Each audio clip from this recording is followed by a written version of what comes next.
Hello viewers, আসসালামু আলাইকুম। সবাই কেমন আছেন? আশা করি ভালো আছেন। আমি আর আমার ছেলে গেছি আজকে আমার ননাসের বাসায় দাওয়াত। তো দেখতেই পাচ্ছেন আমি দেখছি যে অলরেডি অনেক রান্নাই শেষ। এখন পোলাওটা রান্না করা হচ্ছে।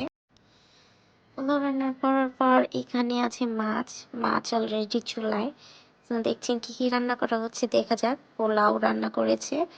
এখানে আছে রোস্ট রোস্ট করা হয়েছে, তারপরে করা হয়েছে ডিমের কোরমা। আর মাছগুলো অলরেডি আপনারা দেখে ফেলেছেন। সো রান্নার পাশাপাশি এখন আমি আমার ছেলের সাথে একটু দুষ্টামি করতেছিলাম। ও একা একাই খেলতেছিল, পরে আমি যাওয়ার পরেও আমার পিছনে পিছনে দৌড়াচ্ছিল। আমাদের মা ছেলের দুষ্টামি এটা তো চলতেই থাকে, এটা আর নতুন কিছু না। দিন আর কি এখানে দুধ গরম করা হচ্ছে, লাচ্ছি বানাবে সম্ভবত। এখন খাওয়ার সময় হয়ে গেছে। বাচ্চারা পাটি বিছাচ্ছে, এখানে বসে খাবে তার জন্য।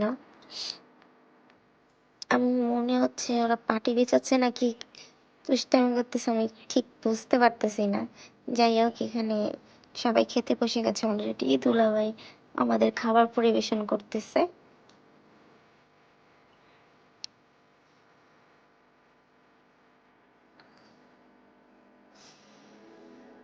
তো আমিও খেয়ে নিচ্ছি, খেতে খেতে বিদায় জানাচ্ছি। সবাই ভালো থাকবেন, সুস্থ থাকবেন, আর আমাদের জন্য দোয়া করবেন। আল্লাহ হাফেজ।